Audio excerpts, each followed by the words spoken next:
Halo, salam sejahtera untuk kita semua. Senang sekali saya Sevi Belang masih menemani Anda dengan cerita-cerita inspirasi dari tamu-tamu istimewa yang kami hadirkan di podcast Kipas Kisah Inspirasi miliknya Komsus Keuskupan Laratuka.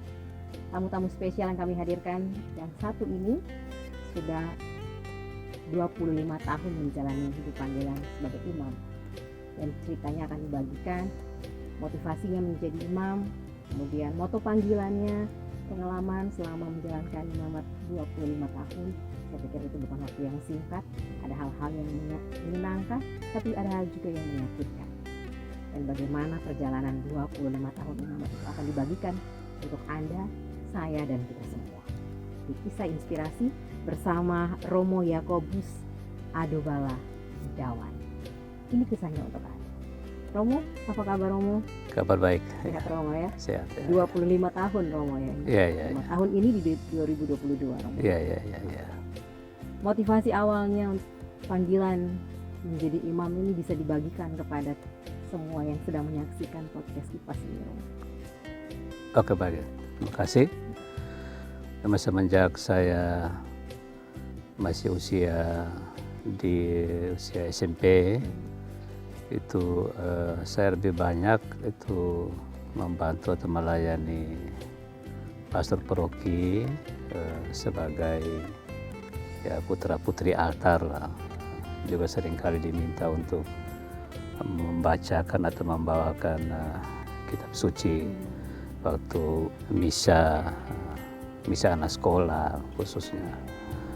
Dari situ saya ada motivasi kecil dari dalam hati untuk menjadi seperti pastor paroki yang menjadi imam yang bisa melayani untuk umat ya.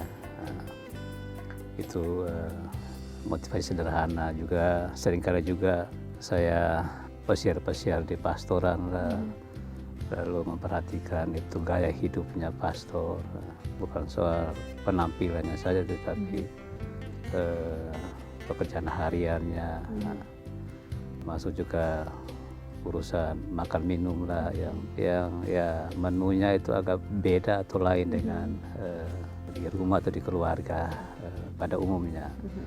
Jadi saya berpikir bahwa ternyata menjadi pastor itu makannya enak lah, cara hidup gaya hidupnya itu seperti inilah, orang disukai orang banyak lah. Dari situ saya akhirnya pelan-pelan ya ada keinginan kemauan untuk juga menjadi seperti pastor paroki saya. Lalu berkelanjutan setelah tamat SMP saya tidak langsung ke seminari menengah.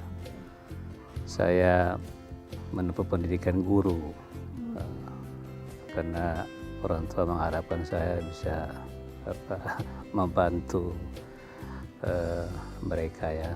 Kalau sudah menjadi guru itu bisa membantu mereka, sekaligus juga bisa memperhatikan adik-adik yang lain dalam pendidikan. Itu pada akhirnya saya mengikuti permintaan mereka, sekolah di SPG Podor waktu itu. Saya tamat SMP tahun 86, kemudian lanjutkan ke SPG Podor sampai selesai. Lalu masih ada keinginan juga untuk mau menjadi imam lah, gitu.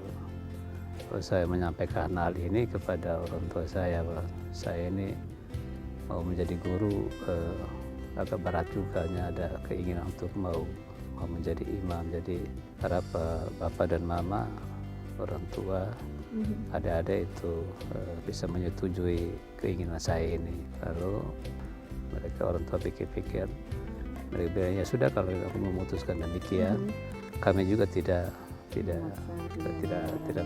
larang lah, silakan saja. Akhirnya saya sudah mendapat dorongan, persetujuan dari orang tua dan adik-adik mereka. Saya dari tamat SPG Podor, saya langsung ke Seminari Hokeng. Di Seminari Hokeng itu disebut itu KPA atau kelas persiapan atas. Saya dengan teman saya, Romo Yansen, itu kami satu angkatan di Seminari Hokeng lah. Jadi kembali ke yang tadi, orang tua setuju, saya selesai SPG, tidak jadi guru, ya langsung ke Seminari Menengah Hokeng. Dari situ 2 tahun di Seminari Hokeng, lalu melamar ke Seminari Tinggi Rita Piret sebagai calon imam Keuskupan Laratuka. Waktu itu Monsinyur Darius Masih, beliau menerima pelamaran saya. Seminari Hokeng ke Seminari Tinggi Rita Piret, menjalani masa pendidikan kurang lebih 9 tahun lah. Tahun rohani itu 2 tahun, mengikuti program pendidikan filsafatnya itu 4 tahun, lalu praktek pastoral di paroki Santa Maria Goretti Waiwadan, Adonara Barat, itu 2 tahun. Lalu kembali ke Rita Piret, melanjutkan pendidikan teologi 2 tahun lagi. Dan tepatnya tanggal 10 September 1997 saya ditabiskan menjadi imam bersama dengan satu teman namanya Romo Dominikus Hera. Kami 2 waktu ditabis di katedral, teman-teman yang lain di Adonara dan Lembata. Ada dari motivasi itu ada figur imam yang menjadi contoh atau menjadi model yang sangat membuat Romo untuk model zaman itu, ketika itu ada tidak sih sosok atau figur yang menjadi model untuk contoh untuk Romo, selain dari melihat gaya hidup, kemudian makanan dan lain-lain yang juga, tapi apakah ada sosok yang sangat kuat pengaruhnya sampai modelnya atau contoh? Saya tidak mempunyai figur tertentu. Memang panggilan dari diri sendiri. Semua pastor itu saya melihat bahwa itu kan orang yang terurapi yang dipanggil untuk menjalankan misi pewartaan pastoral dari Yesus Imam Agung itu sendiri kan. Kalau memori pada figur utamanya itu pasti Tuhan Yesus itu sendiri. Ya. Tahun 1997 Tuhan ya, September. Ya. Habis. Moto yang diambil oleh Romo waktu itu motonya apa? Saya memilih moto waktu itu dari Injil Yohanes bab 6 ayat 13 tentang anak manusia harus ditinggikan. Anak manusia di sini adalah Yesus itu sendiri. Anak manusia harus ditinggikan, Dia yang tersalib itu. Refleksi saya bahwa untuk menjadi imam Tuhan itu sendiri, tujuan utamanya itu ya karena Dia yang memanggil saya, maka tujuan utama saya itu dia itu, nama Dia itulah yang mesti ditinggikan atau diutamakan atau diprioritaskan dalam hidup, karya ataupun pengabdian saya sebagai seorang imam.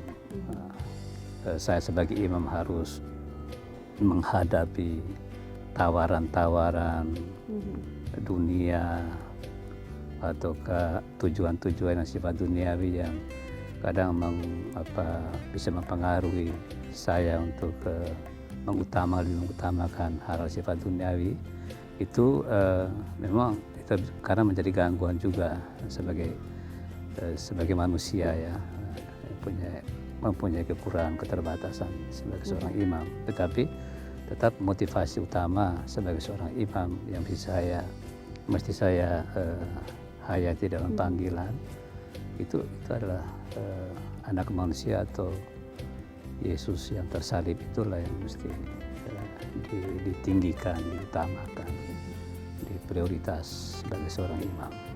Itu dari moto itu panggilannya, kemudian pasti kamu sudah punya pengalaman atau kerja atau pengalaman berkarya gitu ya, bisa berbagi cerita pengalaman bekerja, pengalaman berkarya selama menjadi imam 25 tahun ini. Saya setelah ditabiskan, tadi saya sudah singgung sedikit, bekerja sebagai pastor pembantu, membantu Rumah Herman Utan waktu itu sebagai pastor paroki di paroki Santa Maria Goreti, Badan, Ado, Nara Barat. Paroki itu memang wilayahnya itu cukup luas dari pantai sampai ke gunung, meliputi 24 stasi. Waktu kami 2 orang saja, memang medannya cukup menantang ya. Tantangan juga itu. Tantangan ya. Jadi kurang lebih, singkat kata, kurang lebih 2 tahun saya sebagai imam awal itu bekerja di paroki Badan. Lalu dari situ itu 97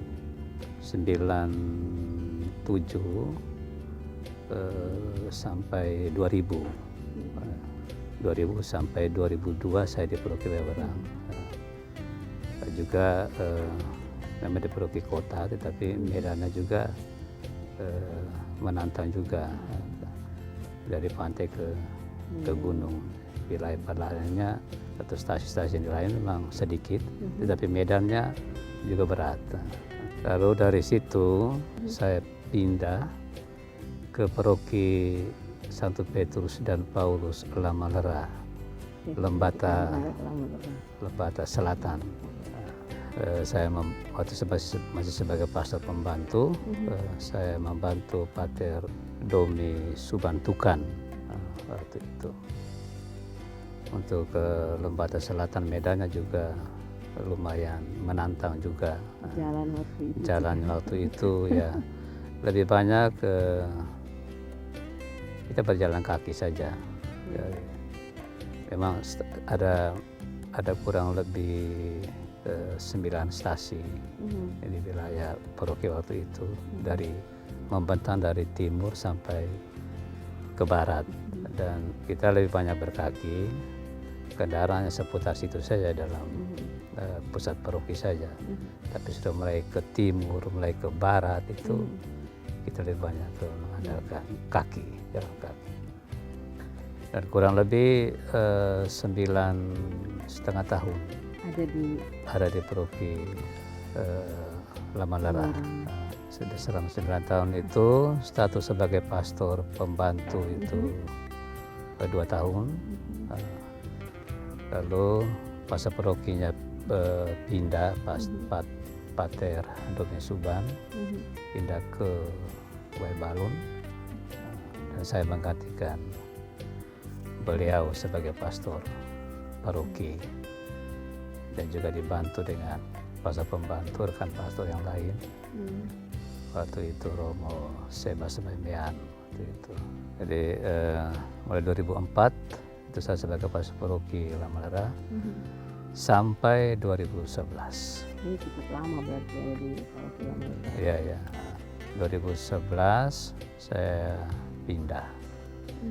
Ya, diminta oleh Bapak Uskup untuk bekerja di Keuskupan sebagai ekonom 2. Bersama dengan Romo Jansen. Mulai 2011 waktu itu. Kalau tinggal di rumah Bina Saron ini kurang lebih 5 tahun menangani ke rumah pembinaan ini. Lalu setelah Romo Jansen selesai masa tugasnya, saya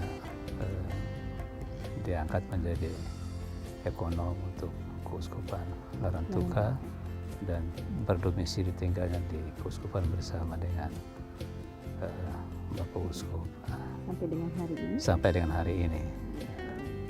Pengalaman bersama umatnya itu 9 tahun Lamalera, 2 tahun Walerang, dan sisanya ada di Badan. Jadi bersama dengan umat ya kurang lebih 15 tahun. Ya. Dan sekarang di sini di San Domingo, Tamasaron itu sudah 10 tahun. Sampai setengah. Jadi 25 tahun itu. Iya ya. Ketika dari Waiwadan kemudian ke Waiwerang terus ke Lembata, perubahan karakter umat dari satu wilayah paroki ke wilayah yang lain itu dirasakan oleh Romo tidak? Karakter ya, memang karakter umat itu berbeda.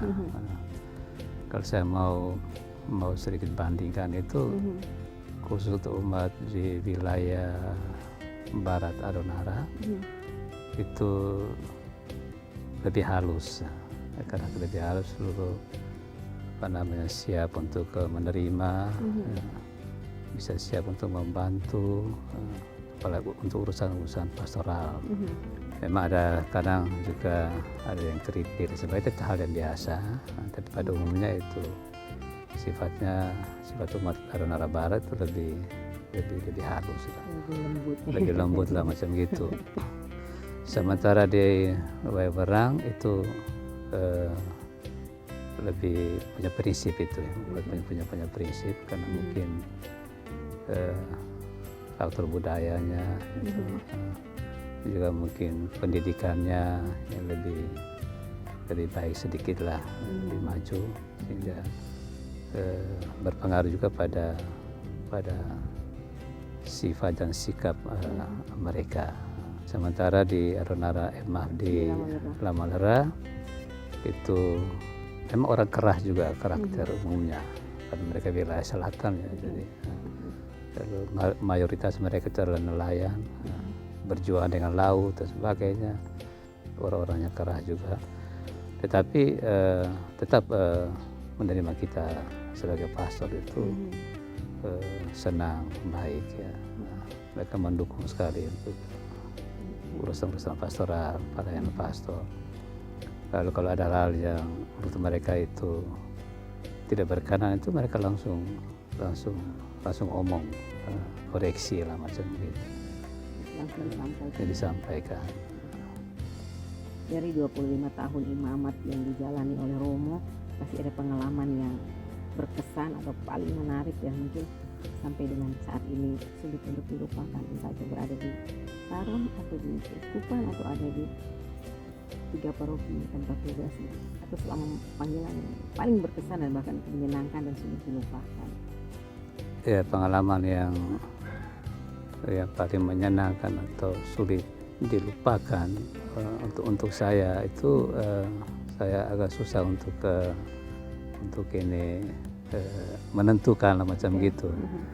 Jadi menurut saya apapun pengalaman yang saya alami di setiap tempat yang berbeda tadi, itu tetap menjadi pengalaman yang menarik ya. Kan agak susah bagi saya secara pribadi untuk mengatakan bahwa ini paling menarik, ini kurang menarik ya. Semuanya bagi saya itu menarik, kan itu adalah bagian dari kehidupan saya sebagai seorang imam untuk melayani siapapun. Berhadapan oleh karakter yang berbeda-beda, termasuk waktu bekerja di Keuskupan juga harus menghadapi sekian banyak orang yang punya urusan dengan ekonomi sebagainya, punya karakter pembawa yang berbeda-beda. Bagi saya itu semua pengalaman yang menarik. Kalau terus ada pengalaman baru di setiap tempat tugas baru berarti ya. Selalu ada pengalaman baru di setiap ya. Jadi bagi saya itu menarik. Saya tidak bisa mengatakan bahwa ini lebih, nah ini tidak. Berarti memang semuanya menarik juga ya, dikatakan sudah menarik juga. Tapi apa ada hal yang menyakitkan atau tidak menarik, mungkin tadi harus berjalan kaki itu di tempat-tempat tugas yang dengan stasi yang cukup jauh dari pusat paroki gitu. Ya, jadi memang untuk medan pastoral setiap paroki kan tidak sama kan. Seperti saya sampaikan tadi bahwa kadang kita berkendaraan, kadang kita berkaki, tapi itulah menjadi rutinitas dari kehidupan sebagai seorang imam kan, dan tugas pelayanan. Jadi saya tidak bisa mengatakan bahwa saya lebih suka ke tempat ini karena ini lebih mudah. Saya lebih suka ke tempat ini karena ini lebih mudah. Ini sabar dulu karena medannya berat lah, macam begitu. Bagi saya karena ini panggilan saya, tugas saya sebagai seorang imam, maka saya harus jalan, ya, atau berkaki. Memang secara manusia kan kita mengeluh juga. Ya, ini kan jadi imam macam gitu. dari karya sekian tahun bertugas di beberapa paroki, kemudian disandingkan dengan moto panggilan ini, apa yang Romo rasakan, moto panggilan kemudian penghayatan dalam menjalankan tugas panggilan ini? Tadi saya sudah katakan bahwa saya memilih moto anak manusia atau Yesus tadi itu harus ditinggikan, harus diutamakan atau diprioritaskan dalam tugas panggilan, karya dan pengabdian saya sebagai seorang imam. Memang untuk menghayati moto ini itu tidak gampang juga, ya. Jadi banyak kesulitan juga yang kadang saya hadapi, ya. Tidak akan soal medannya saja, ya, tetapi juga ya dari umat itu sendiri, ya, dari umat sendiri, karakter atau pembawaannya yang membawa juga prinsip yang berbeda, ya. Itu juga menjadi tantangan tersendiri bagi saya, dan untuk saya itu hal yang biasa, dan saya tidak bisa mengalah atau dengan situasi itu. Bagaimanapun saya harus hadapi karena memang itu bagian dari kehidupan saya sebagai seorang imam, menghadapi situasi demikian. Tujuan utamanya itu tadi, bahwa ya kita untuk memuliakan atau memprioritaskan nama Tuhan itu sendiri untuk umat yang kita layani. Jadi kalau saya mengundurkan diri atau mengalah dengan kondisi itu, begitu berarti saya mengingkari saya punya moto panggilan sendiri. Nah, itu kan bagi saya kan tidak benar, ya. Tantangan kesulitan itu tetap ada, itu hal yang biasa, tapi jangan sampai tantangan kesulitan itu mengalahkan motivasi dan juga moto hidup saya. Itu kan bagi saya itu kan tidak benar. Jadi memang selama panggilan 25 tahun ini moto ini memang betul-betul menjadi ruh untuk pelayanan. Ya. Di 25 tahun imamat ini, ada yang mau disampaikan untuk Gereja Lokal Keuskupan Larantuka kepada umat, kepada para imam juga? Mungkin ada yang disampaikan dari gereja dulu, Gereja Lokal Keuskupan Larantuka, kemudian ke para imam, dan terakhir kepada umat selama menjalankan panggilan dengan moto yang Tuhan. Ya. Baik, terima kasih. Ini harapan dari saya dan juga mungkin teman lain yang merayakan ulang tahun imamat yang ke-25. Itu gereja keuskupan ini tetap berjalan, berpegang pada visi misi dari keuskupan itu sendiri. Jadi umat Allah, yang gereja umat Allah yang mandiri dan misioner, ya, itu visi yang mesti dipegang, karena hanya dengan visi inilah kita tahu ke arah mana keuskupan ini melangkah.